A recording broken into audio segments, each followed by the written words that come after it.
Hello? Is this Ensign Caleb? Yeah? Oh, very good. Well, I've been trying to get a hold of you. I wanted to let you know that... Be careful of the Gorn out there that are The out Gorn? patrolling the areas. Who are you? What are you wearing? No. Don't worry about what this looks like in the background of my uniform. I'm from the future. It doesn't The matter. future? What I'm telling you is be careful about the Gorn. I don't know what... The Chimera Blossom and Illyrian Blood. If you mix those three things together, you'll become a beholder statue. You won't believe what would happen to you. Any human could do this. Federation Code 1368 says I shouldn't be talking to anybody from the future. Goodbye. No, you must believe me. You must believe me. I'm only just a few decades ahead of you. A few decades? No. Yes, this is Kirk. I either wait for the Federation or I send out a distress signal, and anybody who comes to this planet, I eat them. Riker had to be like over the top and cliche in his like actions for the casino. Do you see it, Enterprise? Do you see it, Enterprise?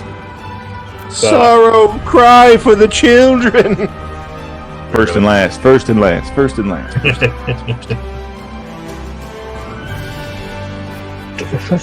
Delicious. All Sarek does is goes like this. And Yeah, he knocks his cans away. and then the teller is like,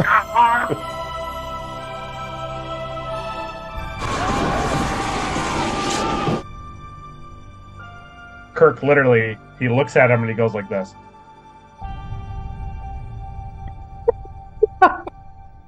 Program complete. Enter when ready. Welcome back to another Retrek review, where each week we talk about Star Trek, and this week we're talking about episode 7 of season 4 of Star Trek The Next Generation, and that episode is entitled Reunion. It originally aired November 5th, 1990. It was a teleplay by Thomas Perry, Joe Perry, Ronald D. Moore, and Brannon Braga. So Thomas Perry and Joe Perry are a husband and wife who wrote for shows. They sent in scripts to the show, so their thing got picked.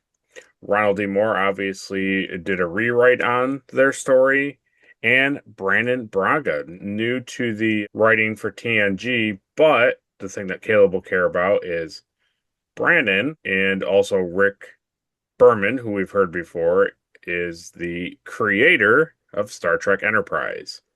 So Brannon Braga, first time writing for TNG, is now here.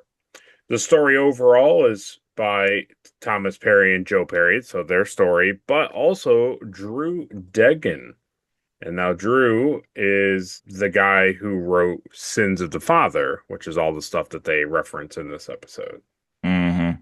Yeah, it was directed by Jonathan Frakes. So he returns to the camera once more. Very cool. The synopsis for Reunion is Captain Picard is selected to arbitrate the selection of a new chancellor for the Klingon Empire. And, in doing so, find out who dishonorably murdered the old chancellor. Also involved is Ambassador Kalar, who has a surprise for Worf, their son. So, That is the introduction to the episode. But before we move on to comments and supporters of the podcast, let's go over to Caleb and ask Caleb, what does he think of the episode?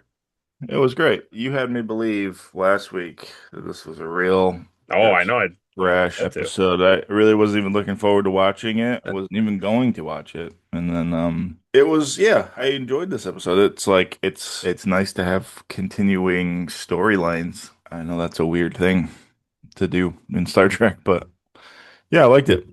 Like have a whole bunch of things come together, right? Yep. You could see the bat lift. Yeah. Right? Is this the first? This is the first time we see it. Yeah. Oh, yeah. A lot of first times, a lot of last times.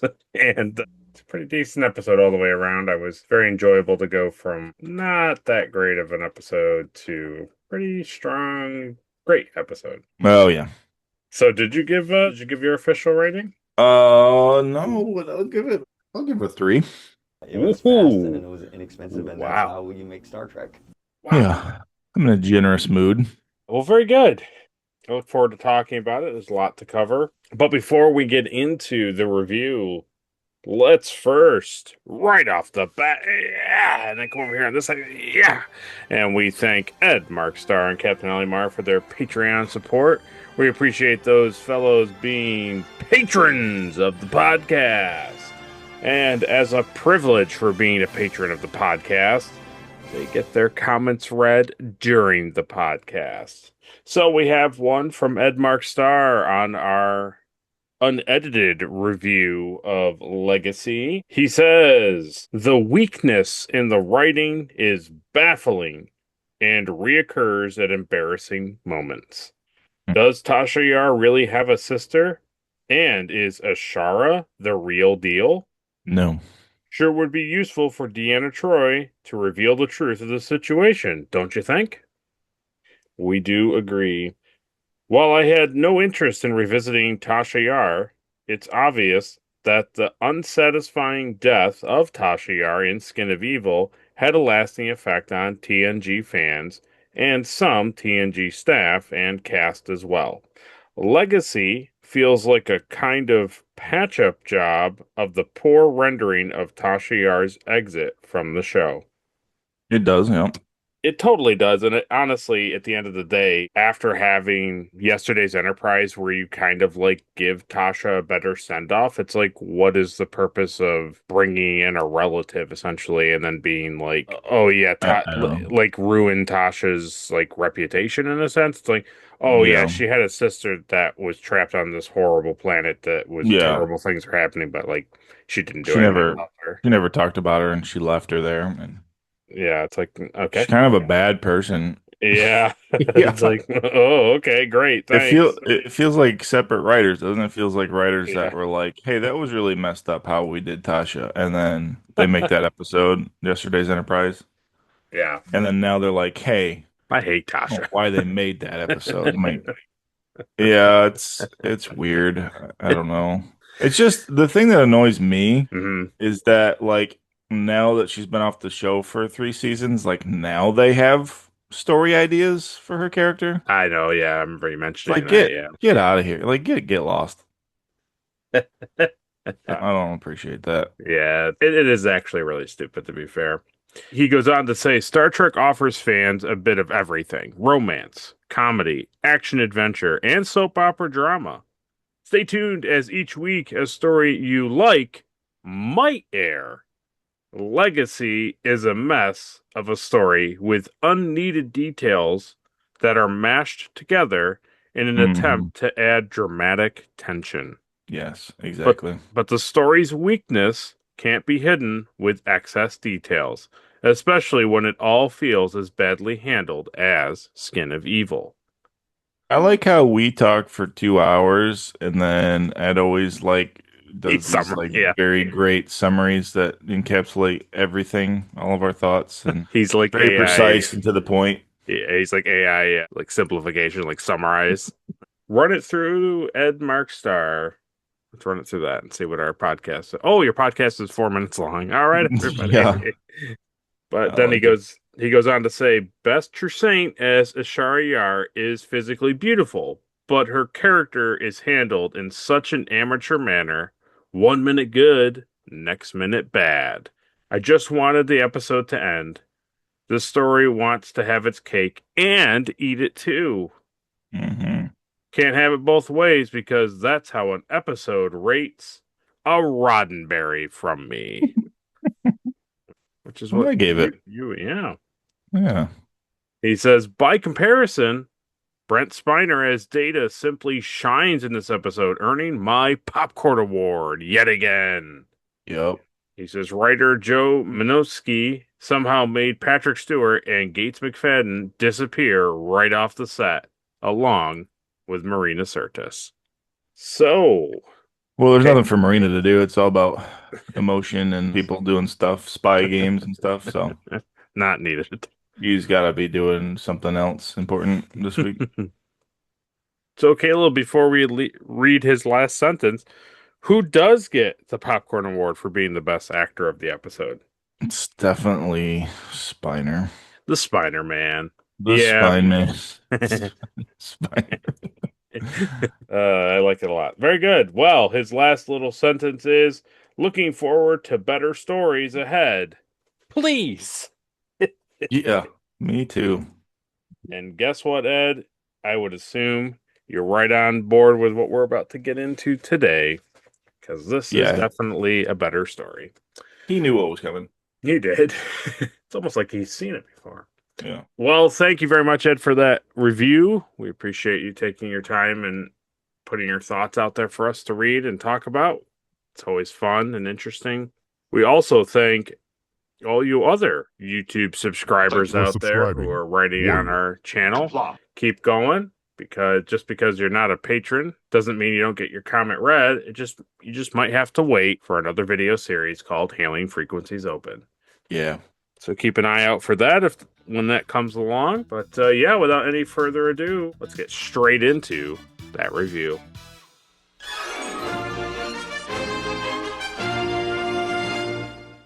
Okay, yeah. So opens up. The Enterprise is investigating a radiation anomaly in the Gamma Aurigulin system. And then Worf's like, there's a Klingon warship decloaking.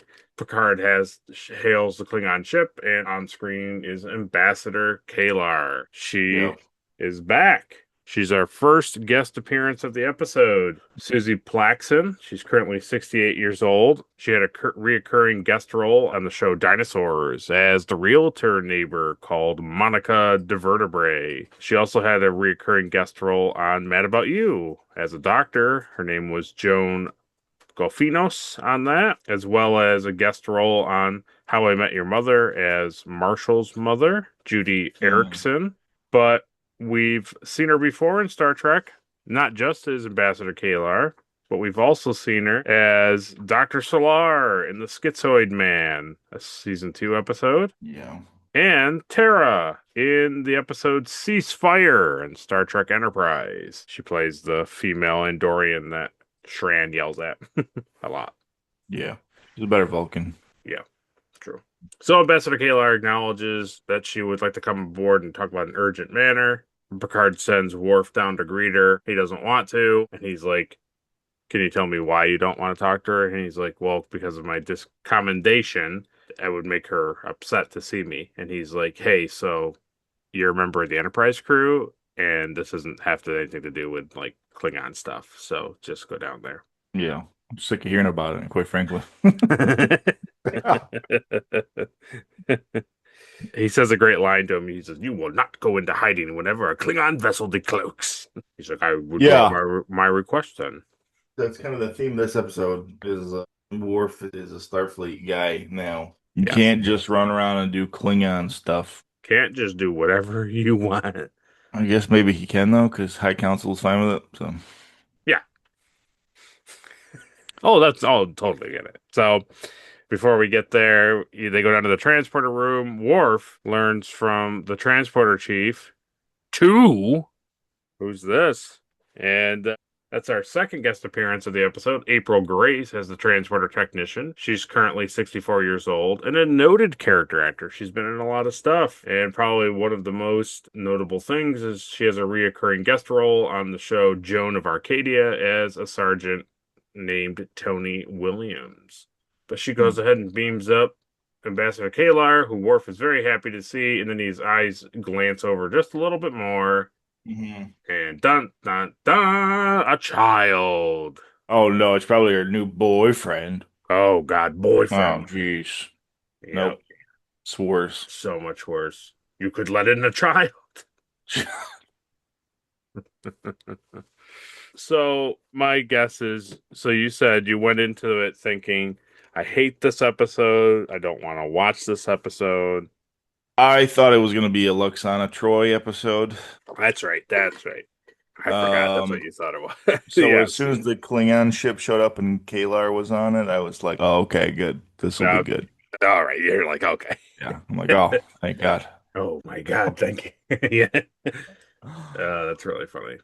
So we're introduced to Ambassador Kalar in the season 2 episode, The Emissary, and then we have not seen her until this episode. So 2 seasons basically go by. It's like more like a season and a half, but they go by. So the only thing that I have a slight tick of an issue with is, the child, we'll just put it because he hasn't been introduced yet, but the child at this Yeah. point, he should be like 1.5. Yeah. Not like 5. Yeah, right. Right. But He's that's basically old enough for the Enterprise to be done with their 5-year Oh, yeah. missions Yeah. by like a year. It's either that or Klingon children grow incredibly fast. They come out like that. Like I would giraffes, be they're able to fine. stand. Yeah. I would be fine to accept that if that's ever been explained. I'm sure it has not. No. No. Mm-mm. No. Okay. Then I So don't believe it. That's all. That's like one of my few complaints. The only thing is, and again, it's very possible, and maybe they talk about it and I totally missed it. It's very possible that in the Emissary episode, Alexander already existed. Because remember, they had like a thing before that episode, and that's why he was like very into her. And he was like, you turned her. It's possible. But it also gives you, I mean, they clearly have sex in the holodeck, which is like the whole thing. So you kind of makes it believe like that's when it happened, but Yeah, I don't know. I don't know if I I buy it. I know. Well, we come out of the musical intro and we learn that the child's name is Alexander. Disgraced. This is our 3rd guest appearance of the episode. This is John Stewart. He died at the age 33 in 2008 from suicide. Okay. Yep. He's a character actor, and he had a major role as Quentin Kelly on the show Grace Under Fire. So we see Alexander in the ship's school playing with their children, which was nice. They weren't like, ew, gross. They actually played with him, which was great. Yeah. No, they just don't like robots, remember? Right. Right. Then Kalar and Worf are in the turbolift. She tells him that she knows about his discommendation, and Worf doesn't want to say anything about Alexander quite yet and shies away from Kalar at this point. They meet with the senior staff in the observation lounge, and she reveals that the Klingon Empire is indeed nearing civil war because Chancellor Kempek is near death, and there are 2 factions challenging for the leadership of the Klingon Empire. It's like, okay. I feel like they're almost always on the verge of a Yeah. Oh, war. well, yeah, of course. I think she kind of even sort of comments on that. She's like, it's always something. Like, they're always fighting about honor and pride and loyalty, all these things. I forget what she says. So obviously, you probably put together when they showed the boy on the transporter pad that was Worf's kid. You didn't need the intro break to like have it spelt out that Worf is the father. Yeah, I was leaning that way, yeah. Well, I thought it was kind of fun that they mentioned Tholians. That was cool. I enjoyed that. She brought up Tholians. So she tells him that Picard's been requested to go over to the battlecruiser because Kempek is on board. Picard goes on board, and we see our 4th guest appearance of the episode, Kempek, played by Charles Cooper, who died at 87 in 2013. He's a character actor, and we've previously seen him in Star Trek V, The Final Frontier, as Cord. But he reveals to Picard, I like when he tells him, sit. And then Picard goes over and sits. Well, he gestures for him to sit, like again. Then they both sit. And then he goes like, meh. And he has that guy leaves the room, the guard. And then he's like, I'm dying. It's just like, God. Yeah. It was very good. I really liked his acting. Like the guy. It was good. It was very, very good.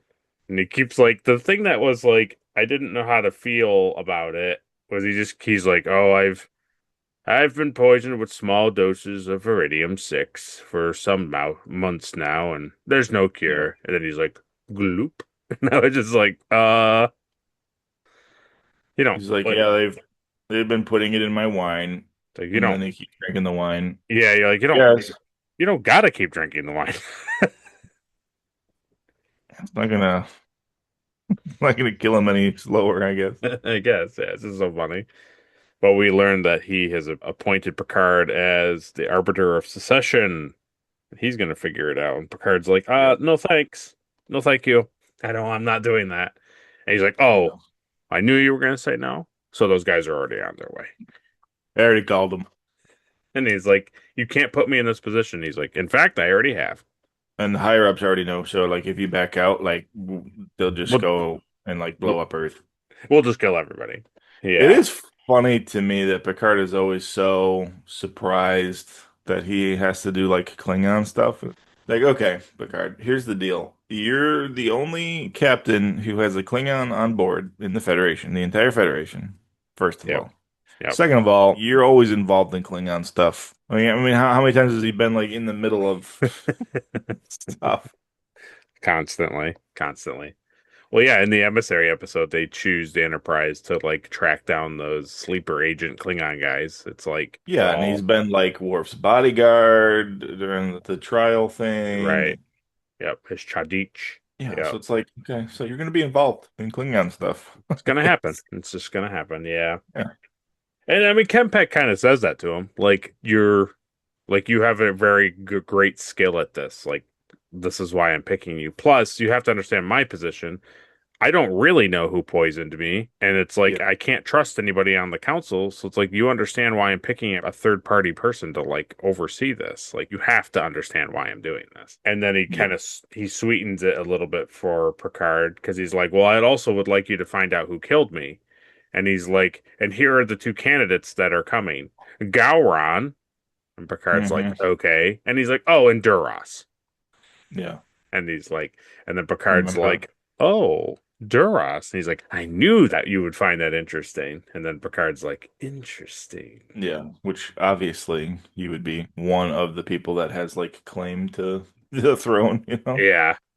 And then, of course, a Klingon who kills anonymously with poison must not lead the Empire. Such a dishonorable man might be capable of anything, even initiating war with the Federation. Yeah, even death. That's right.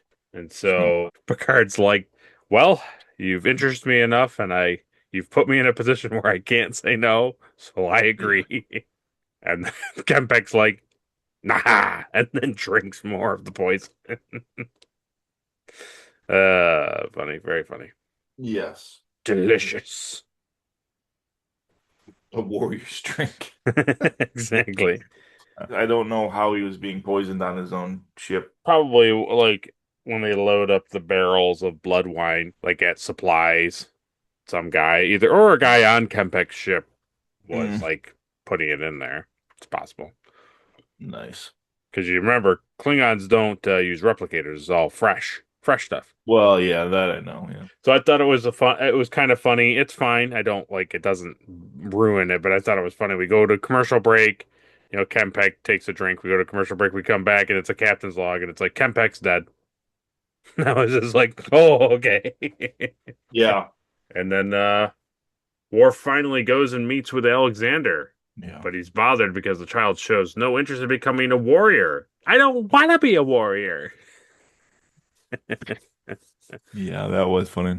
And then he goes into confronts Kalar about this. He does not know our ways. Our ways? And then she just explains that basically, you know, I'm half human. He's going to be raised as such. Mm-hmm. Get over it.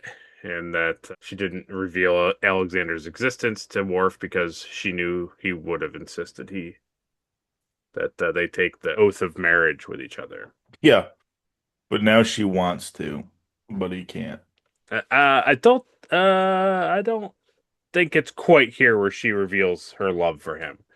I think this is the part where he basically says to her, like, Worf has always wanted to marry, but now he can't because of his discommendation, and that because Alexander would be his son, all of his dishonor would shift to him and his children. And she's just like, what really happened?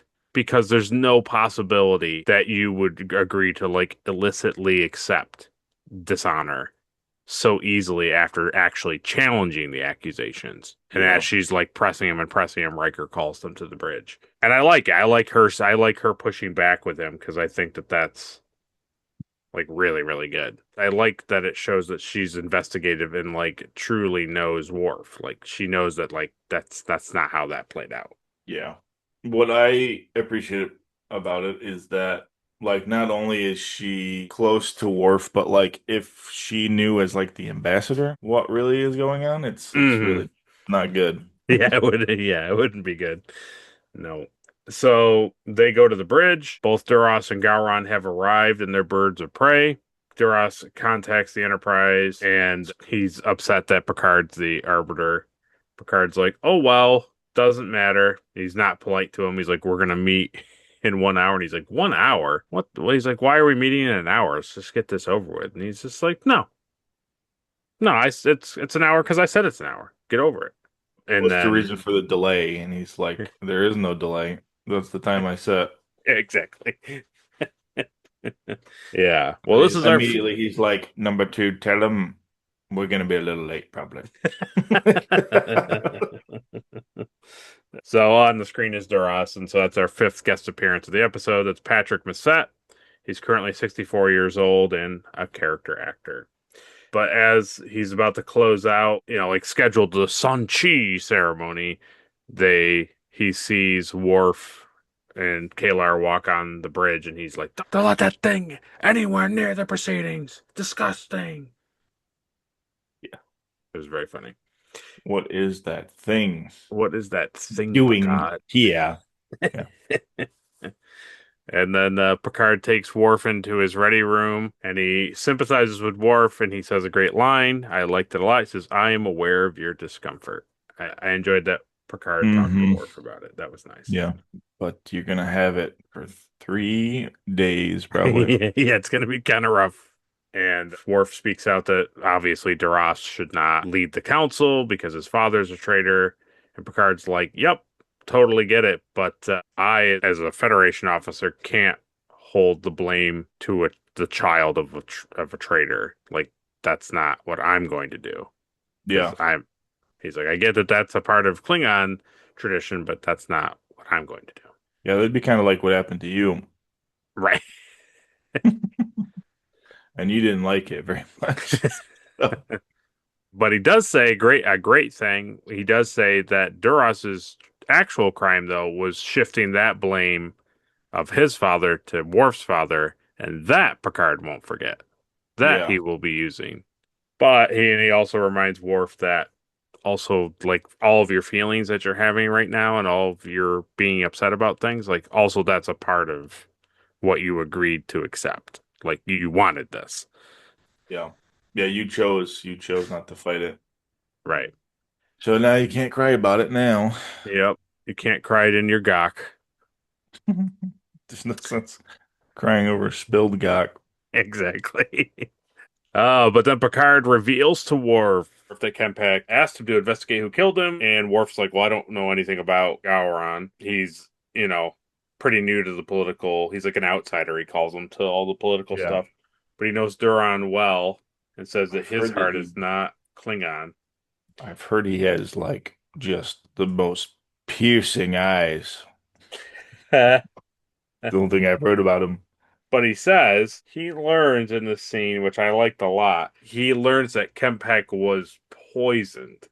Yeah, and he's which is like unheard of. Yeah, because he was like, Kempek was murdered, and he's like, Worf's like, well, yeah, all right, well, yeah, that happens. That happens. And he's like, with poison. He's like, poison. I really kind of little. Yeah, it is pretty good. I like that a lot. Yeah, I liked his acting a lot in that. So now we go aboard Kempek's ship for the Sun Chi ceremony, and Ambassador Kalar points out Gowron on the ship. That's our 6th guest appearance of the episode, Robert O'Reilly, who's currently 76 years old and a character actor. We've seen him previously 2 different times. He played quote-unquote Scarface in the season 2 episode of Manhunt. He's one of the gangsters in the Dixon Hill episode that comes in and shouts at Picard. He also plays Kago in the Enterprise episode Bounty in Star Trek Enterprise. He's like one of the weird long-haired aliens that are trying to get Archer, and he gets shot down, and then the Tellarite guy captures Archer. It's like when the Klingons are looking for Archer, and they're trying to get him. I think what we can just safely say, as a person who didn't actively watch a lot of Star Trek episodes, like you knew of this Klingon guy with the huge eyes. Like that's how popular he is. So Gowron is very very well known, and also the inspiration for my RPG character Gowri. Gowri, yeah. So when they were introducing him, I was like, I thought for a second they said Gowri, and I was like, oh, no, No.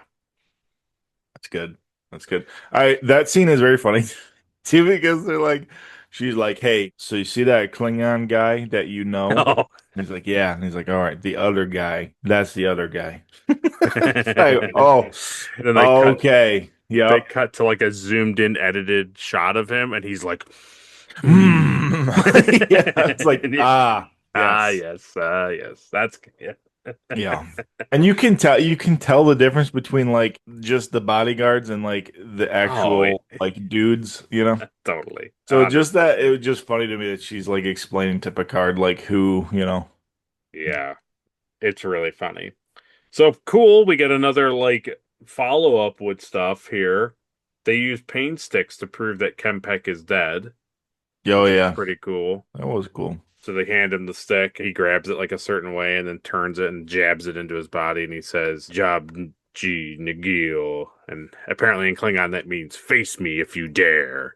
Apparently. So he's dead. So. He's definitely dead. And the thing I liked about it, is like, okay, it's time to introduce this character in a movie, but we don't want to spend a lot of time on introductions. We just want you to like understand what kind of character they are like really fast. Yeah. I thought this was like a great way to inform the audience about all three of them. I mean, we already know about Picard, but really all three of them. It's like, so Picard goes over to the body, says the line, and he jabs him. And it's very much just like, He also says it as like, Club Nunaju. And he like gives him a poke and then like walks away. It's like, okay. Then Gowron goes over and he's like, yes. Club Nunaju. And then he kind of just lets go, right? And then they go to Duras and he's like, Gob G Nagi. Yeah, there's like, definitely not like built up, Yeah. And I was just like staying there, yeah. I don't know. I really enjoyed like how they went about it. And then Kalar steps in front and she says Sun Chi, which apparently means he is dead in Klingon. So yes, he is.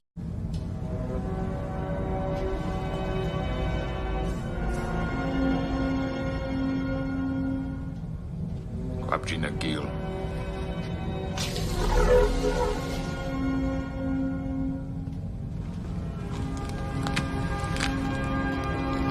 Abjina Gil.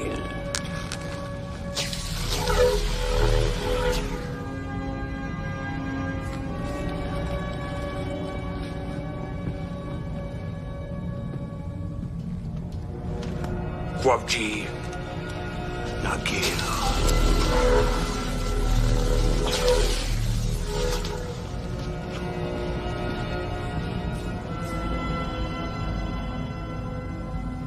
Sunshi. He's dead. He's dead. Thank God they got to the Enterprise when they did.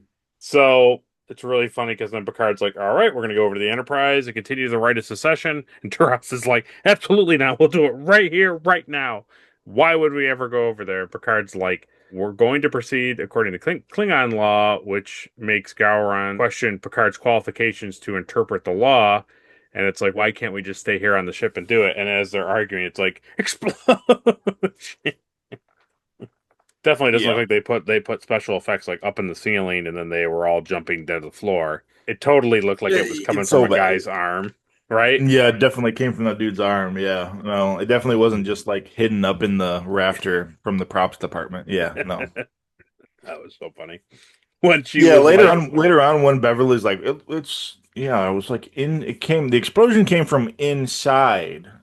You were I was like, oh my God, give me a break. I you were literally like, saw it. I saw it happen. It didn't happen. That's not what happened. Yeah. Oh man. It did catch me off guard though, honestly. Like they're all arguing, then all just was like, boom. I was like, oh wow. All Yeah. right. Klingons are nasty. Yeah, and this episode didn't do what I was expecting it to do either, which is Yeah, for there are a lot of twists and turns in this episode, which I think is a lot to Brannon and Moore, and also the couple that wrote it. I think that like there is a lot of really strong writing here because yeah. it's like you're calling back to the emissary with Kalar and all that stuff. Then you're calling back the sins of the father and all that stuff. It's two different storylines that were just introduced, and like who knows where that's going to go? Like I don't know, because Star Trek largely doesn't really have a last week on Star Trek. It doesn't really do that. Yeah. So it's like, okay. And now you get this episode. It's like, it's literally the crossing of a character from season 2 and then also a major thing that happened to Worf in season 3. And it's like these two storylines are now intertwining.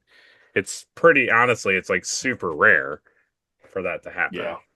Yeah. But this is the halfway point. So go down to the comment section and poke our dead corpse with paint sticks.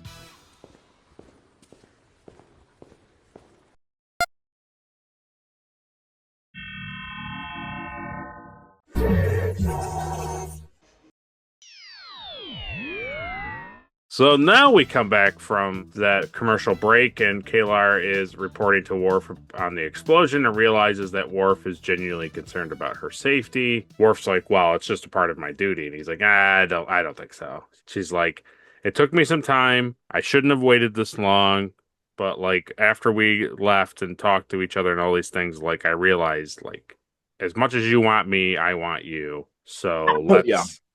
let's just do it. Let's just do the thing." And so they grab hands and it's like, "Jadak, my blood." And she replies, "Majdak, our blood." And they begin to do it. And then Worf's like, "No, I can't let you suffer my humiliation." And then she's like, "Come on, just tell me what it is." And he's like, "Nope, I'm not going to tell you." Yeah. No, I can't. And then I like this line that she says to him, "Well, listen, if you can't be Alexander's father, at least be his friend." Yeah. And Worf's like, "I can do that." Can't do it, Jerry. Even Even being his friend would bring him to Exactly. So we learned that Dr. Crusher is still studying the remains of the men, everybody who's been killed. She's still looking over all the things. So Picard needs a way to stretch out the proceedings so that she can complete her work. He's like trying to find a loophole, and then he's like, "What about the old ways? Is there anything from like the old times? Like, can I use ancient Klingon law?" And she's like, "Well, yeah, you can do anything you want. It doesn't really matter. It's like, it's just not, it's just not common." And she's like, "You could do the Jajuk, an old ceremonial where they recite their honors and accomplishments. Like it'll take a long time." And he's like, "Excellent. That's exactly what I want to do." And then she gets up to go to leave from the ready room, and she's like, "Hey, out of personal interest, can you tell me anything about what happened with Worf's discommendation?" And he's like, "Nope. Sorry, I cannot tell you. Classified." She's like, "Yeah, so you know about it?" He's like, "Yes, I know about it." And she's like, "You were there?" And he's like, "Yes, I was there." And she's like, "So what happened? Because like I would like to know." And he's like, "No, can't talk about it." Yeah, definitely not suspicious at all. No, definitely doesn't. It definitely doesn't bring up more questions than why you would definitely want to know. Yeah, like anybody who is trying to get to the bottom of something, and then you're just like, "No, I definitely can't tell you anything about it." You're like, well, "Okay, that doesn't make me more interested in what's going on." Yeah, it actually makes me more suspicious. Yeah. And she's like on the computer, and it's like all of these like they've all been sealed. Yeah, it's like, huh, this is weird. So we get to the observation lounge, which I think is a really fun scene. I really enjoy it a lot. Duras is being very impatient to set the new council leader because he assumes it's going to be himself. And then he's like, and then I'm going to kill Gowron. And then Gowron's like, "Please kill me so I can kill you." basically. Yeah. And then they almost come to blows when Duras suggests that Gowron was the one to plant the bomb, and then Picard's like, Mevia! Which apparently means enough in Klingon. And then they're going to begin. Picard's like, take a seat, sit down, stop doing this thing, because we're about to start the Jean-Luc. And they're like, absolutely not that. We're not going to do that. That's crazy. This female has been giving you false information, Picard. And it's like, well, as the Arbiter, it's his prerogative to do choose any style that he wants. And Picard's like, I would love to observe the ancient traditions. And then Gowron's like, that would take hours. And then Kalar's like, or days, depending on how well you cooperate. And it's like, I don't know, I really enjoyed all that scene. It was very good. Yeah. It didn't end up taking days, though. No, just a couple minutes. Yeah. Well, I shot down this ship and I blew up this station. That was it. Yeah, I poisoned Kempek. I forged Worf's personal. I worked with the Romulans. I made Worf's family look like traitors. What else? What else? Let's see. This is all off the record, right? Let's see. What else would prove why I need to be the leader of the Klingons? It is funny in this setting too. I think I talked about it the first time we met Kalar, but it's like it's funny that she is the ambassador and the Klingons are fine with that. Because especially in a situation with this, it's like, okay, well, you're half human, so we don't really care what you think or, you know. Yeah, I do know what you mean. No, I don't disagree. I think a lot of it is one, they're just trying to like go with it because like Kempek did make him the Arbiter, so it's like there's not a lot they can do about the Picard situation, and then she's helping him, so it's like because Gowron does kind of come in. I mean, a lot of times they do give her like they yell at her, but later Gowron comes in privately here in a little bit. And he's like, hey, why don't, like, I could give you a ship. You could sit on the thing. And then she's like, I'm not going to do anything. And he's just like, well, whatever. So it's like, they don't super respect her in a sense. No, they don't. Which they wouldn't, you know? Right. But before that Gowron scene happens with Kalar, we see the thing that you have been asking for since basically season 1, which is Alexander in Worf's quarters. It's the only thing I know. And we see a batleth. Yep. And then Worf's like, no, you hold it like this. And it becomes part of your arm. And you do it. Yeah. It's very funny and very Klingon that here's this little kid reaching for this giant, it's just nothing but blades. Yeah. He's like, no. You have to hold it like this. It's like, yes. Love it. Yeah. Well, we learned that this traditional batleth has been in the House of Moog for 10 generations. So it's like the one that you made for your YouTube is like specifically Worf's House of Moog batleth. Let me go pull it off. House of Moog. Let me go pull it off the wall. Has become your arm. It has become your arm. Your feet. If you move like this. Like this. Like that. Yeah. So pretty cool. We get to see a batleth finally. You get a lot of, like I said, you get a lot of firsts and lasts in this episode. I literally have seen the batleth so much that I was like, is this the first time I've seen it in the show? I think so. I think it is. Yeah, it was. And it was. Yeah. So then we have the scene with Kalar and Gowron where they talk about any way to speed up the Jean-Luc and all these things. And she basically compares Gowron's posturing to that of Ferengi. And then he makes a veiled threat, mentioning that she's just as stubborn as Kempek. But she says, well, remember that Kempek was old and weak and I am not. And he's like, hoo-hoo, and he leaves the room. Mm-hmm. Yeah, that didn't hold up good. No. And then Data and Geordi, they've forensically analyzed the bomb finally, and that they found that the explosive was a common substance, but it used a molecular decay detonator.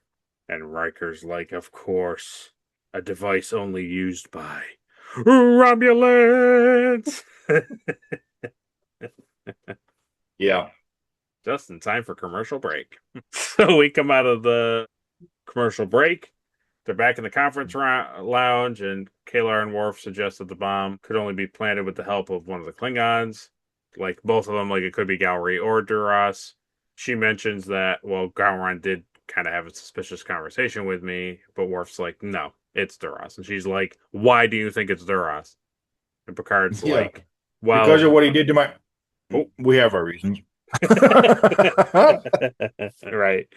Yeah, because he's like, Picard says we have reasons to believe that he is untrustworthy, and Kalar's like, what are those reasons exactly? And he's like, can't tell you. Can't tell you, Ambassador. So then Picard's like, hey, listen, so I'd like you to attend the next meeting and like share your findings. And Worf's like, that would make them incredibly angry. Please don't ask me to do that. And he's like, no, that's exactly what I want. And he's like, they would be like really incensed. And he's like, that's the whole point. Exactly, yeah. Because he wants them to slip up and reveal some sort of sensitive information. But they kind of didn't, though. No. The only thing is that we get in that bit is like, Gowron is clearly very surprised by it all. And also Duras, like, it shows that Duras doesn't really want to talk about it. Or Gowron. Yeah, but it makes the other guy look stupid. Yeah, because it's like, oh, well, our superior Federation ship was able to detect this Romulan thing. And it's like, no way. And they definitely are both like, yeah, I trust you guys. we're gonna go check. Yeah. It was just kind of weird. Like I kind of understood what Picard's plan was, but also like I feel like it didn't really do anything. Yeah, I can agree. It kind of just comes down to reactions rather than like a slip up. So yeah, I agree. Yeah, I don't know. I mean, they both acted very. I think it's a little bit of a poor writing to make it be like, is it Gowron? Is it Duras? Where the whole time you're like, obviously it's Duras. Like we as the audience, you're not like I've seen the episode, but like even as a passive viewer, at no point would anybody be like, well, maybe Gowron did. He'd be like, no, of course Duras did it. He's terrible. I mean, that's kind of the point of it's kind of the point of the show is that like this is the guy that we don't like because what he did to Worf. Right. But I do think it is surprising that they didn't lean into it being like, well, see, like he only did one bad thing because that was his dad and he's not actually working with the Romulans anymore. Right. Like, I think that's where I honestly was expecting it to go that way, Oh, like it was just going to reveal, like, no, he's like, none of that's really true. Oh, I don't know. I thought so. I thought, like, that's a very, like, they do the thing where they're trying so hard to show you that it's this guy doing it. Right. And then it always ends with it like, oh, nope, actually it wasn't. He's just really passionate. Right. It's kind of what they try to do with Gowron, right? Because like having him go in and talk to Kalar and be a little aggressive, it's like, oh, is it Gowron? And then it's like, no, it never was. Yeah, basically having him like threaten her and say that she's going to end up the same way. Yeah. You're like, oh, but yeah. So that's when we see Kalar after that little bit where they break from the observation lounge. We go to Kalar's quarters. She begins her independent research into the Enterprise last mission to Kronos to dig into Worf's discommendation. We cut away to Gowron doing the conclusion of the Jean-Luc, and he bows to Picard. Picard calls for a recess while everything is reviewed. He accepts and stands up. Gowron, he leaves. But Picard wants to discuss the findings of the bomb investigation, so don't go anywhere. And Worf comes in, and they're all like, disgusting! No! And Worf's like, thing? What is that thing in here? Get it out! Yeah. And they're like, and Picard's like, okay, so why don't you share with them what the Enterprise review found? And he's like, oh, so what did you guys find? And Duras is like, a bomb. Yeah. A simple bomb, nothing more. And then he's like, he turns to Gowron and he's like, do you have anything as insightful? And he's like, it's a common explosive. He's like, oh, really? So he reads out the results. Gowron's happy to hear what Worf has to say. Duras tries to dismiss all these things. And then Worf's like, but it was found a molecular decay detonator. And Gowron is like, what? And Duras is like, well, I'll have to verify that. And Gowron would do the Yeah. same. And Gowron's like, we'll do the same. And then he just like stares at Duras. Or it's like, we know where Romulan things come from. Yeah. Romulan. Romulus. Romulan space. And they're going to transmit all the findings to the Klingon High Council. We cut back to Kalar doing her investigation into the thing, and she's getting into more dangerous territory. She hacks into the Klingon Imperial information net, but when she gets as far as she can go, she hits a block about the Kittimer massacre, which has been specifically restricted by Duras. And then she starts to scrutinize Duras's record. It'll be fine, though. Definitely. So then we have our 7th guest appearance of the episode. We have Mirren E. Willis. He plays one of Duras's aides here, who talks about that he sees that a message from Kronos about Ambassador Kalar's attempt to get more information is happening, but he's largely a character actor. So in order to Duras wants to obviously confront Kalar, so he instructs that aide to go distract the guard outside, who was our 8th guest appearance of the episode, Michael Ryder, who's currently 74 years old, and he's a character actor. He's been on the show before. He's played kind of primarily a transporter chief, but we have seen him. Hey, you can't go over there and do that. You can't leave without me leaving. Yeah. Hey, excuse me, sir. You can't just walk around the ship. They do this all the time, and this is such a Star Trek trope. It's so... Yeah. Well, you have to make people inept at their job to progress the storyline. It's just how it is. It is. Why would at least knock him out, you know? Yeah, true. Like, how do we get both Klingons out of the room? One will say, "Oh, I'm walking down the hallway. You can't catch me." The other one will he'll just sneak through. He'll sneak. Yeah. There's no other security on any of the other decks. Nope. Just in front of the door. Yeah. Yep. This is the one guy. So anyways, he slips into her quarters. She discovers that Duras was the one who framed Worf's father, Moog, as the traitor, but really it was his father, Gerard. And that's also enough for her to basically point at him being like, the father betrayed the Klingon Empire to the Romulans, and so does the son. Yeah. It's like, good. It's always good to privately tell the bad guy everything you know when you're alone. That's always a great idea. Yeah. You know, it's also a great idea. Trivia. Oh, not again.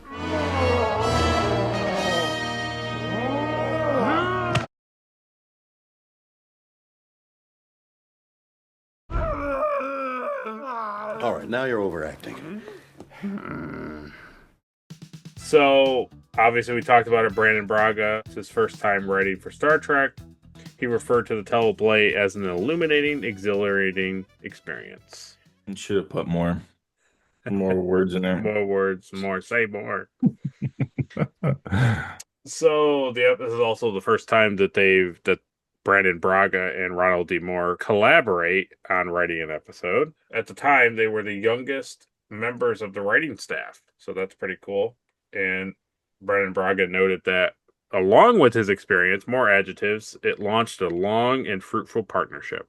Then the showrunner, Michael Piller, commented, "I killed Kalar." The original idea was about Worf's kid and bringing Kalar back, who was having a relationship with Duras. But when we started talking about how to make the story work, I'm the one who said she should die. You wanted to get a place where Worf was going to take Duras apart. And there's no real good reason for him to do it unless she dies. He had it coming. Yeah. Excellent. Then Ronald D. Moore goes on to add, "We love Susie and that character, but it worked because you cared about her, and we made an effort not to do it capriciously and for no reason, just to get her off the show so Worf wouldn't have to deal with her. I have pals on the show, and they were upset. It took Worf's character in a different direction, which is sort of what we did with Sins, which Sins of the Father, as he's referring to. Yeah. Anybody who watches that episode is moved and outraged by the killing of Kalar. You're mad, and you have that same need for vengeance that Worf does. If we've tapped into those feelings, so when Worf goes back to his quarters and grabs that sword, and the audience is screaming for Duras's head, then you've done it. You really had to do that scene where Picard calls Worf onto the carpet for what he did and puts it to him. Pretty interesting. Obviously, we'll talk about that more when we come back out of trivia, but interesting that the writing staff was like, listen, to make this a really good episode where you're just going to have to kill her and then let things play out. True. Yeah. And the good news is she can just come back as the Doctor. She could, but she won't. No, never again. Yep. Yeah, Kalar does not come back. Kalar is dead. This episode also marks the first appearance of the Vorcha class attack cruiser. We see that in the beginning part of the episode. Mm-hmm. It was the first Klingon vessel designed for any of the spin-off series. So anything that was going to go on to be made, it was made for that. But as typical, due to budget constraints, the earlier episodes just reused footage or used models of the Katinga class battlecruiser or the Klingon bird of prey built for the movies. So get to see a new ship model, the Vorcha, which is cool. And we talked about it. This is the first time we see a Batleth. So the cool thing is they had a little bit of extra trivia on that, which I thought you would enjoy. So the script to Reunion called for a special Klingon bladed weapon, visual effects producer Dan Curry recalls. I'd always been irritated by weapons in movies that were designed to, quote, to look cool, but in reality couldn't be handled practically. I'd been imagining a curved weapon partially influenced by Himalayan weapons like the kukri, the wickedly curved knife of the Gurkhas of Nepal, arguably the most renowned fighting knife in the world, Chinese fighting crescents, and the Tai Chi sword. I combined elements of all those things in order to come up with an ergonomically sound weapon.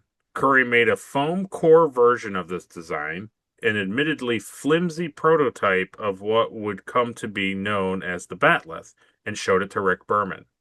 And Rick liked it, Curry notes. No one knew at the time that the weapon would become a kind of symbol for the species. Now you seldom see a picture of a Klingon without a Batleth in his hands, Curry adds with a smile. Curry then began to work with Michael Dorn, developing a fighting style to go with the weapon.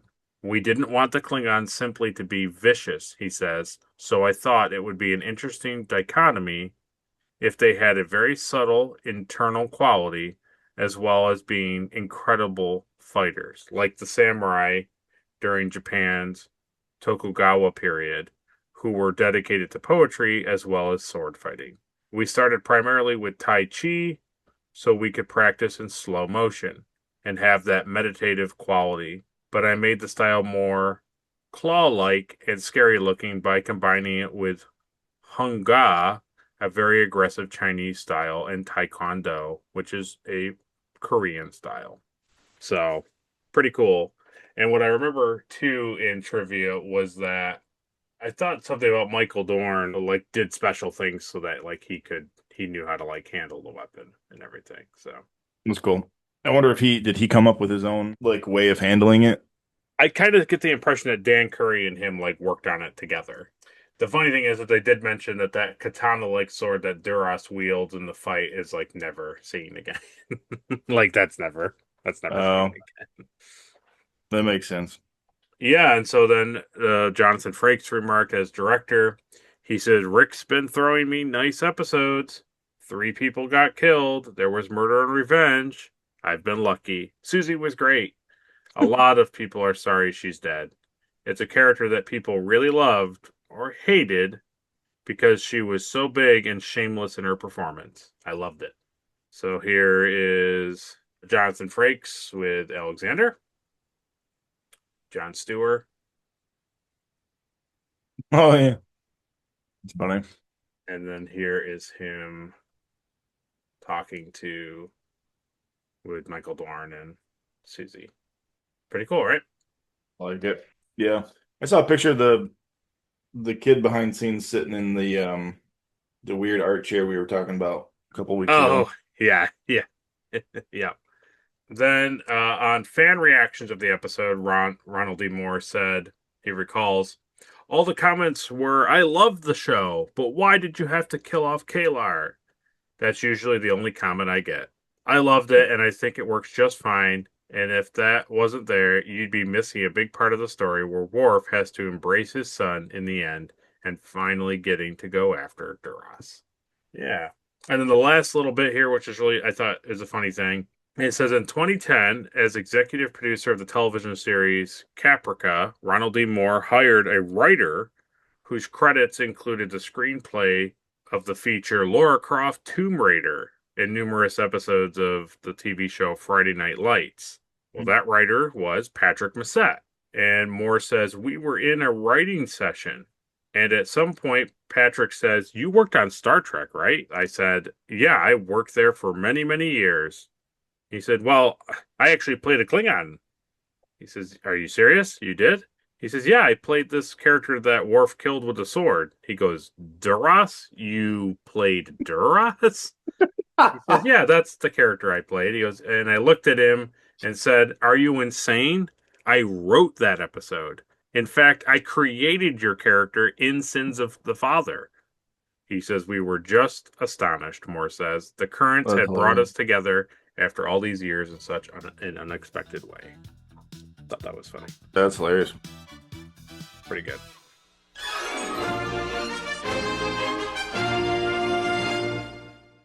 Well, very good. We come out of trivia. We go into our last little bit. It's kind of funny how normally the fifth act is when they wrap it up with a bow, but it's like a really chunky, like meaty end of the episode, which is really good. Yeah, I'd say. Yeah. So Crusher reports that, like we talked about, only 2 Klingons were killed in the bomb blast. One of them was Duras. One of them was Gowron's. The blast pattern, because it just doesn't make any sense. And then she examines their injuries more closely and realized that the bomb was implanted inside one of their forearms. Did the bomb go off accidentally? Because it didn't do anything. It fell out of his arm. And then rolled into the grates, and then it exploded. And it makes sense. 2 of them. It bounced up into the rafters.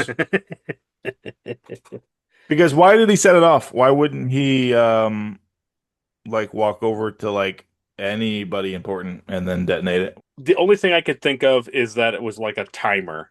They just set it to 3 minutes. and then it's yeah.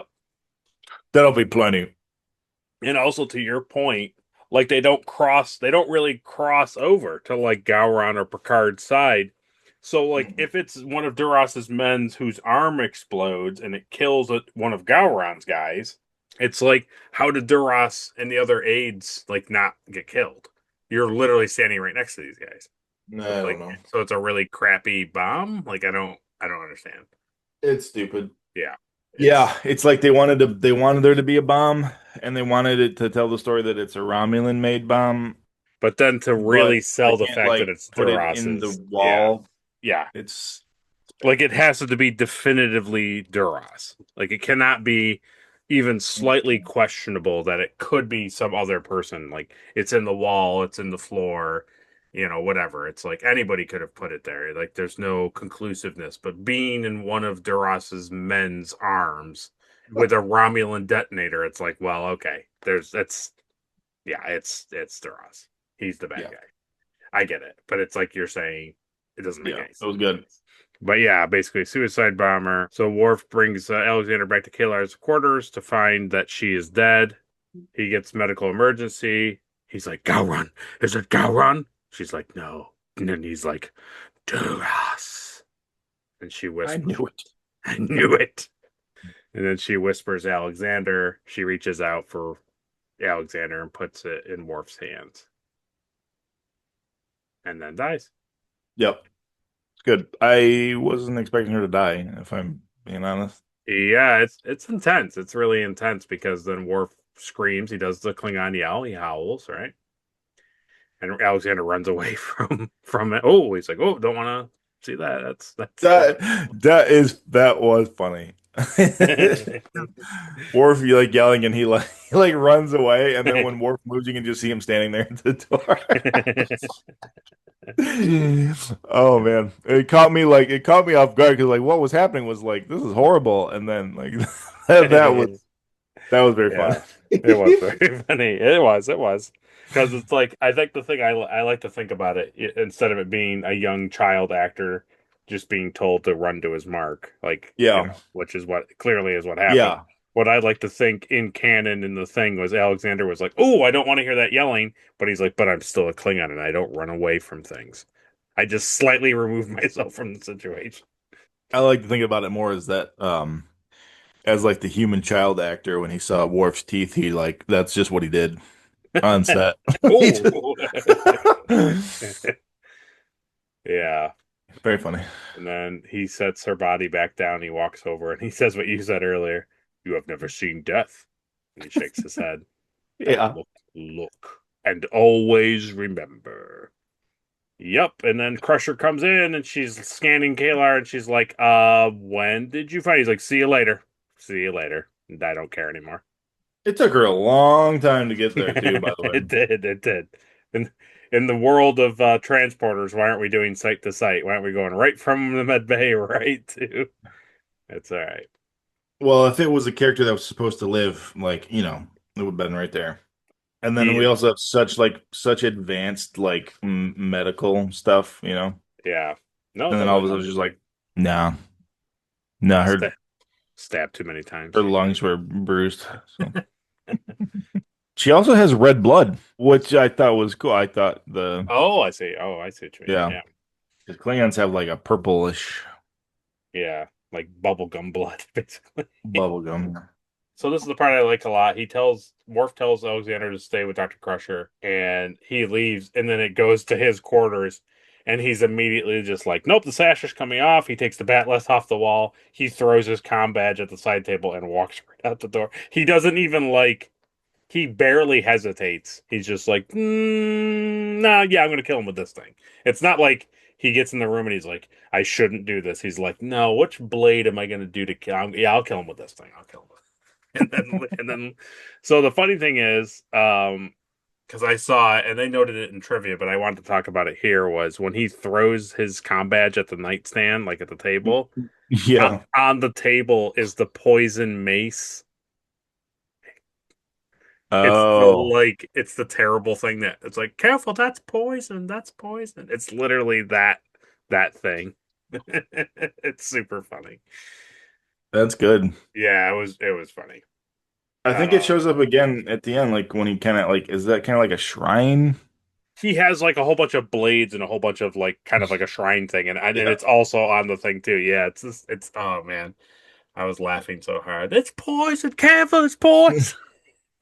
They wanted you to know so bad that was a poison. It had poison on the spikes. So bad. Oh man.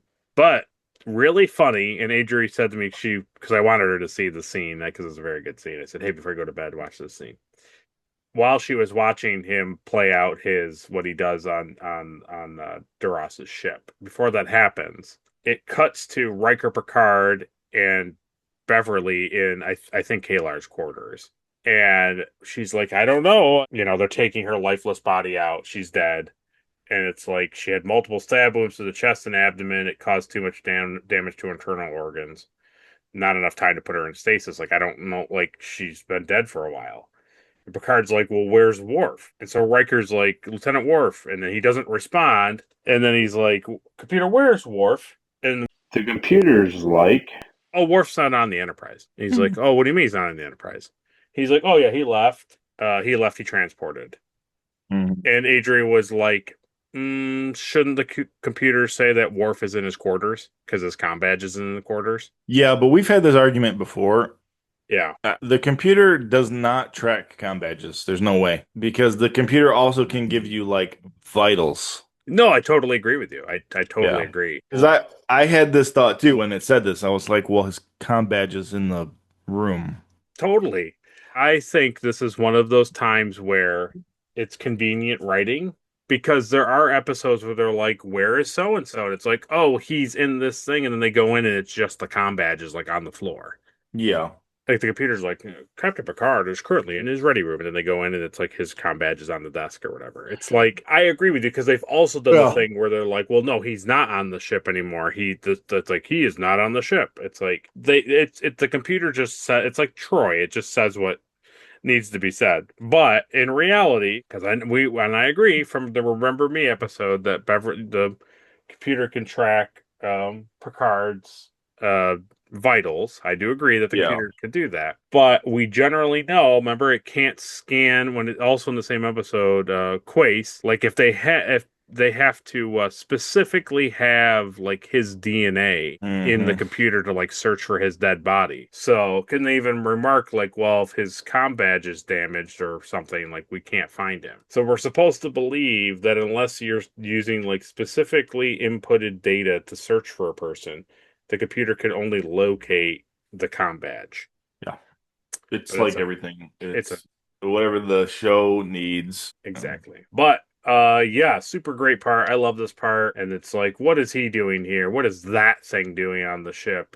And then our 9th guest appearance of the episode, who's playing another one of Duras's aides, says he has claimed the right of vengeance.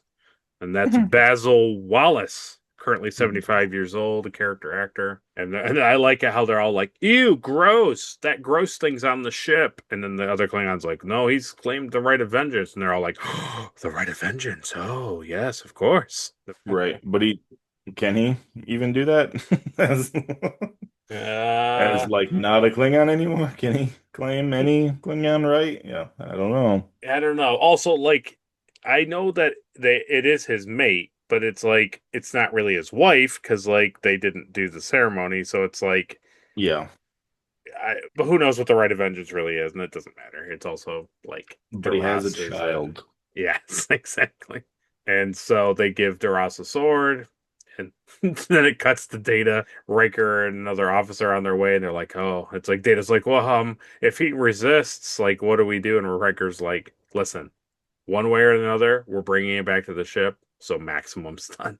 Like, we're not gonna let this happen. And then it cuts back, and they're fighting. Their blades are locking, and Duras reminds Worf that if you kill me, the truth will die with me, and you'll be branded a traitor forever. And then Worf says, "Then that is how it shall be."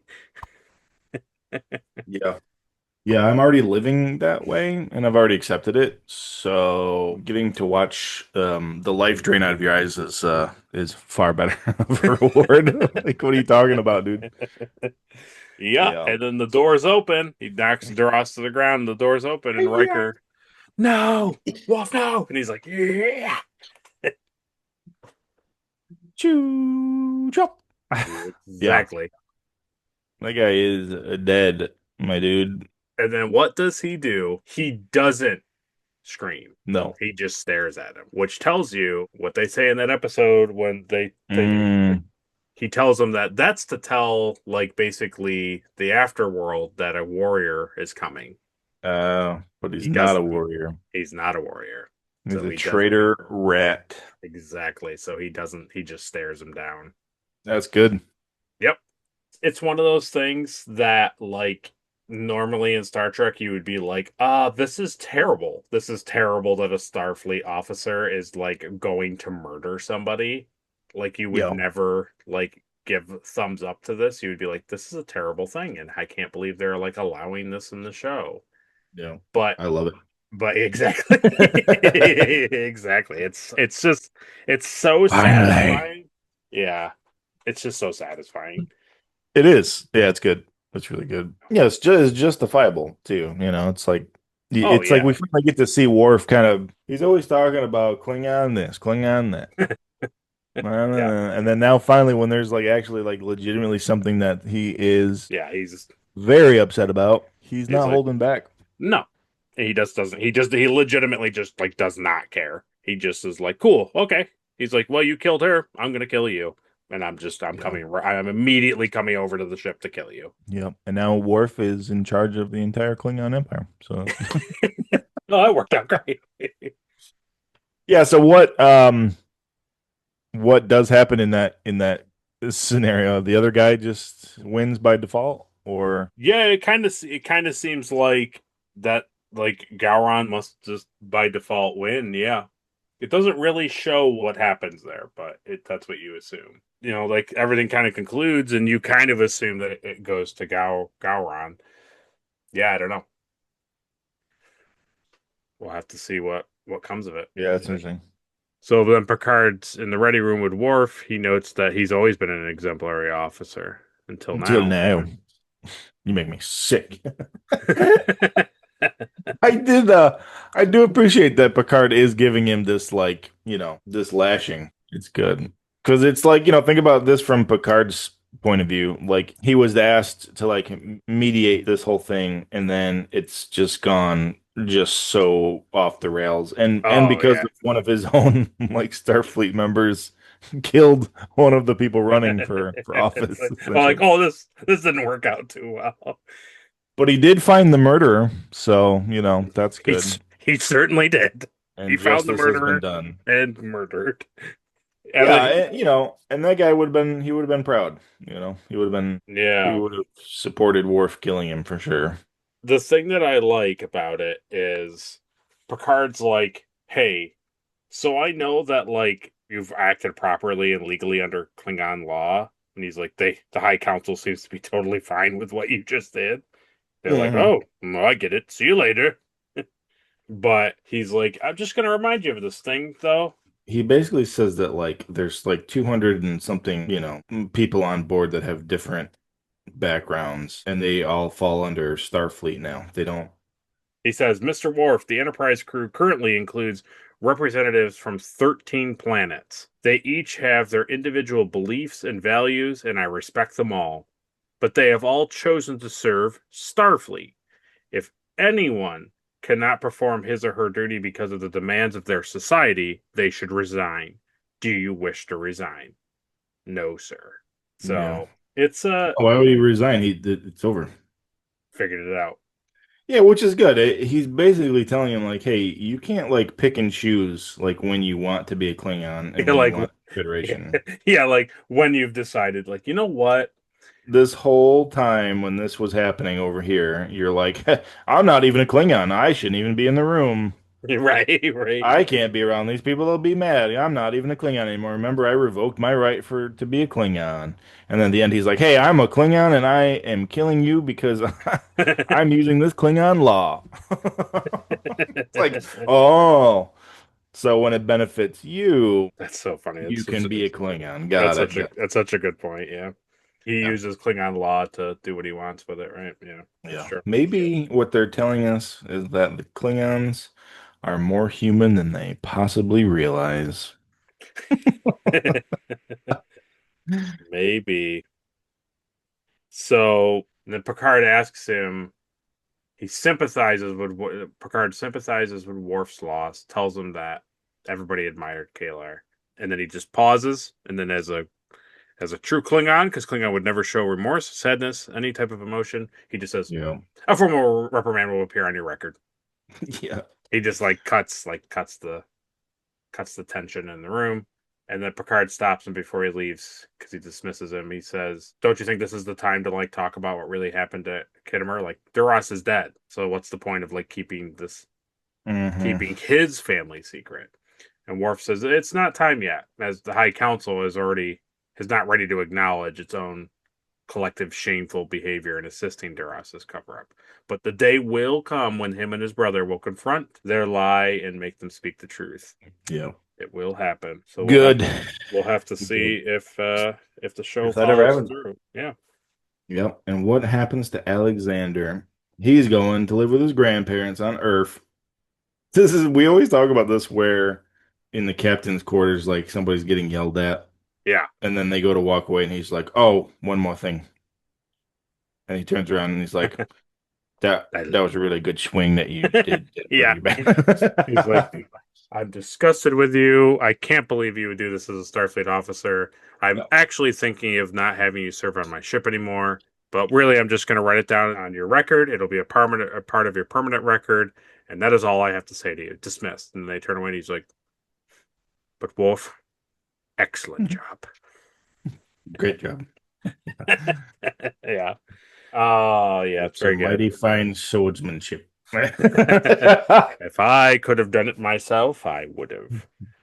Yeah, so Alexander's going to go live with Worf's adoptive parents. And yeah, he says this is the time where Star Trek is the opposite of Star Wars. Yeah. Worf feels that he can't provide for him the same way that his parents could provide for him. So that's why he sends him off. And Worf says, I miss her too. And Alexander says, are you my father? And Worf says, yes, Yeah. I am your father. And they hug. Yeah, it's the opposite, right? No. Yeah. I am your father. No, you disgust me. No, I'm not your father, but you're going to go live with your grandparents, my parents on Earth. Yeah. Yeah. Yeah, and so now we'll put this here. We'll overlay this nice AI image that Caleb made for us. Everybody will enjoy that. Where Alexander has met his other brother, Jeremy, and everything is great. Everything is great. Jeremy and Alexander both, as far as I'm concerned, live with Worf's parents on Earth. That's the yep. Can you get on animating the Jeremy and Alexander show? Oh man. Can I ever? It's them on Earth. Like, one of us is human, the other is almost human, but he's still got Klingon DNA. Yeah. Yeah. It's like the 70s, 80s style. It's like, hey, what happened to our new pet cat? And it's Alexander eating it. And they're like, Alexander. Yeah, exactly. Oh, jeez. This is horrible. Yeah, pretty good. I don't know. Great. Oh, God. Just a really fun, great episode. Super enjoyable. Strong from start to finish.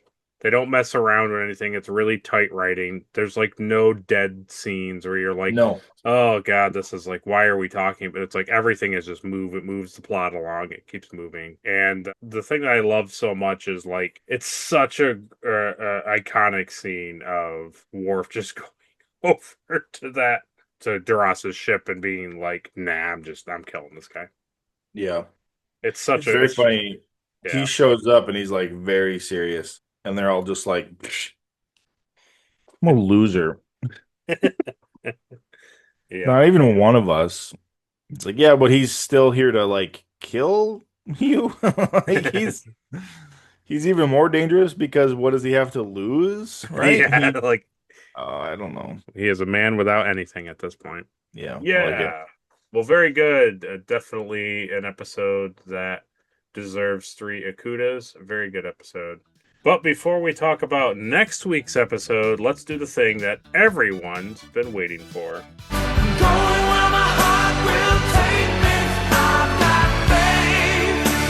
So, Caleb, who gets the Erica Ortegas Award for being the most unlikable character of the episode? Duras. He sucks, and he should suck. Easy to unlike, yep. Yeah, he's dead. And he's dead. Yeah. Well, next is the Elizabeth Cutler Award for the most forgettable character of the episode. Ooh, O'Brien. Oh, nice. Nice. Because then O'Brien would have told everybody on the ship, like when he beamed K'Ehleyr and Alexander over, he'd been like, Worf has a kid. Ooh.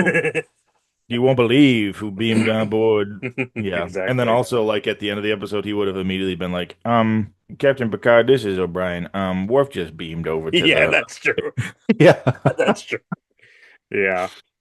Or would he have I done don't the know if opposite? that's a bad thing, but he had a sword and he went to the Klingon ship. I don't know. I don't want to be that guy, but maybe somebody should know. That's a really good point. Or is it the opposite, which is he comes into the room and he's like, "Oh, what's going on here, Lieutenant?" And he's like, "Duras has killed my mate, and I'm going to kill him." And O'Brien's like, "You got it, buddy. Give him hell." Yeah.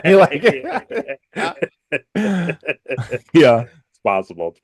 Yeah, I like it. Either way, I like it. Either one I like is him reporting or him telling him to stick it to him. Yeah.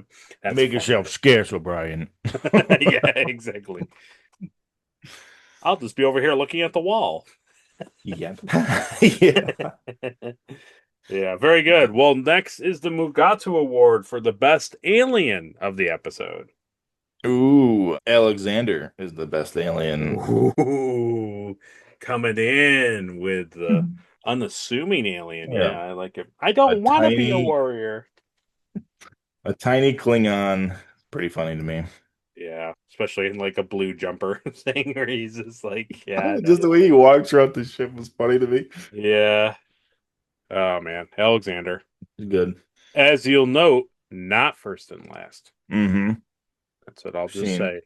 I'll just say that Alexander is not first and last. That's all I'll say. Next is the Trip Tucker Award for the MVP of the episode. Oh, that's definitely Worf. Yeah. It's because he has to do his job, weed through Klingon political BS. Yeah. Also, get to know his son for the first time. Yep. And kill a man. I mean, he does a lot of good Klingon things in it, doesn't he? There's a lot going on. That's a pretty long day of work right there. It's true. Well, next is the Spock Award for the best line of the episode. That's when they're fighting at the end, and he tells them he's the only one that knows the secret. Yeah. And he'll be a traitor. And he says, Worf says, then it'll be that way. Yep. Or whatever he says. Duras says, I'm the only one, Worf. The only one who can prove your innocence. Kill me and you'll be a traitor, and you're a traitor forever. And Worf says, then that is how it shall be. Yeah. Good. Yeah, it is good. It's very good. It's great when Worf, the character of Worf, doesn't give a frick about anything. He's a great character when that happens. There's a lot of really good one-liners. He really honestly does. Michael Dorn knows what's up when they script. Whether they're like supposed to be like a funny one-liner or like a serious, he does them very well. Oh yeah. That even like in the beginning part, right? Like when we were talking about the transporter and they're like, yep, 2 to beam up. He's like, 2? It's great. He's great. I love him. Next is the Shran Award for the best action sequence. It's definitely the sword fight, but specifically it's when he over the head chops. Oh. Yeah. Pretty good. I almost like for a split second, I thought it was going to pan down and the blade was going to be like in the ship floor. Like next to his head. Yeah. Yeah. Because they didn't want to kill him in front of Riker, but no, they leaned all the way in. They leaned very hard into it, where he's like... I was like, oh no, it's in where I presume his Klingon heart would be. Yeah. He was like, oh, cool. It sucks that Riker saw this happen, but oh well. Worf does not care. He does not care. I'm just picturing Worf like stabbing him there. Yeah. You've been among humans too long, you fool. That's my spleen. And then he takes it back out and does it again. Yeah. I also like that Data and the other guard don't just immediately stun Worf seeing the blade over his head. Yeah. Because like he's doing a violent act. Like, isn't that the point of what you're coming here to do, is like to stop him from doing anything? I thought that was the point. Yeah, but so it's like Riker going, no, it's like you could stun him. The phaser does move pretty quick. Yeah. But no, they're all in shock of watching him. They thought Riker was saying no to them. No. Let it happen. Let it be.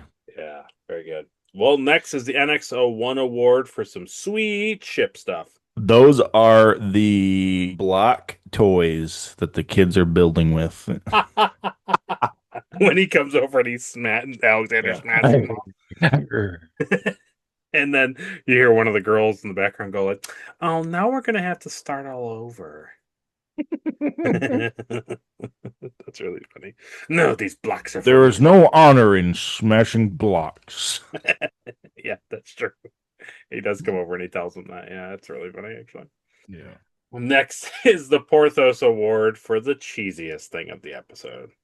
There's not much, but here's the thing. I literally was just thinking of when you said there's not very many scenes that are like slow. The one that I could think of is also, I'll give it the award for the cheesiest. Okay. Kaylar's in the room and she's talking to the computer, and it like when that scene first happened, she's like in the doorway of like the bedroom and she's got like her hands up on the wall. And she's like, computer, do this thing. And then like every time she asks a new question, she's like in like a different pose, like in the doorway. It's like, oh, okay. She's very relaxed. It's very human Yeah. of her. It's very human of her. It was funny. I thought that was No, that's good. Hey, I like it. I like it. It'll be down here. You'll see the image of it. I'll find it. nice. Well, next and lastly is the Star Trek Enterprise Award for the best scene of the episode. That's the end when Worf tells Alexander that he's his father. Yes, my son, I am your father. Yeah, it's good stuff. Good stuff. And yeah, it actually has some heart to it. It doesn't just wrap stuff up in a bow. Like putting Alexander with his parents is a little bit of a bow. So now there's not this like unique father-son dynamic on the Enterprise, but at the same time you get it. So it's fine. Yeah, yeah. You can't have the child actor on set every week. Right. Yeah. Yeah. Well, very good. That is the award ceremony that Caleb was actually happy. Good at. Not good at, I was going to say happy to do. So very good. This That's one was nice. good. I actually had like quick answers for You one. were ready for it. You were like, oh, I know, baby. I know it. Yeah. Very good. Well, now's the time to let us know what you thought of the episode. Go down there and give us your own award ceremony by letting us know who you thought the best actor of the episode was. Put that down, and we'll see what Caleb says, who gets the popcorn award for that. But also take an extra little bit and write your own review. Tell us what you thought of the episode. Did you like it? Did you love it? Did you want more of it? Or did you find that all of these characters reuniting was not really your cup of wine? Well, let us know down below. Next time on Star Trek: The Next Generation. Next week's episode is, in fact, episode 8 of season 4 of Star Trek: The Next Generation. And that episode is entitled Future Imperfect. Yes. Yes. Yeah. I legitimately have no clue. Yeah, if you like a full-on Worf episode, you might like a full-on other character episode. So we'll see what that is all about. And so, yeah, that's what we have to look forward to next week. But now we just ask that if you enjoyed our review of this episode, to go down there and like our video. If you disliked our review of this episode, then go down there and dislike our video. Yeah. Share it with Do all it. your... We dare you. Dare you. Transfer update is complete. Share it with all your friends and family and Trek enthusiasts. Subscribe so you don't miss a review, and ring that bell so you can catch a review as soon as it hits the channel. And then, as always, if you don't want to watch any more Star Trek reviews, you can always go over to Caleb's channel. My turn to show you my Marvel collection.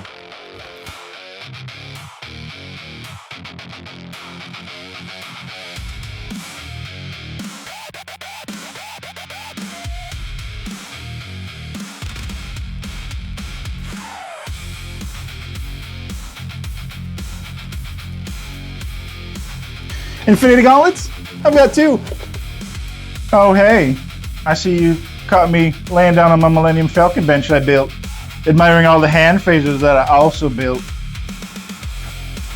Hey, check this out. I made this too. This is my light switch and thermostat for my heater upstairs. And it turns the light on. And it's got cool LEDs. Shore Trooper, Mandalorian, Stormtrooper, Darth Raven, Cad Bane.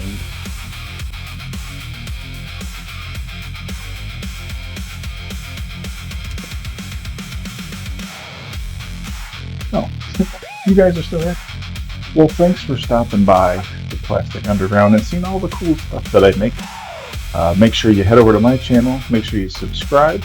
Ring that notification bell so you don't miss a video, because who knows when I upload these days. Used to be every week, now it's just kind of sporadic-y. So please subscribe. Make sure you catch the Nerd Holes if you like the Retrek review. My channel also has the Nerd Hole videos where Will and I talk about other movies and Dragon Ball Z. Now, back to the Retrek review. So yeah, we see Caleb over there doing some cool, fun things. So make sure to check him out. And at the very least, on whatever you decide, at least please subscribe. Also, last week our latest Nerd Hole podcast came out on his channel covering a new saga of Dragon Ball Z, the full Otherworld saga, and then just a little bit of the Saiyaman saga. So get to check that out. We're jumping around. We're seeing new babies everywhere.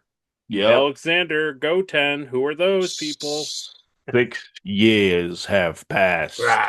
That is correct. So yeah, make sure to go over there and watch us talk about that, especially if you like Dragon Ball and you like hearing us talk about things. We once again thank Ed Mark Starr and Captain Ali Mar for their Patreon support. We appreciate those fellows making us look good on the internet.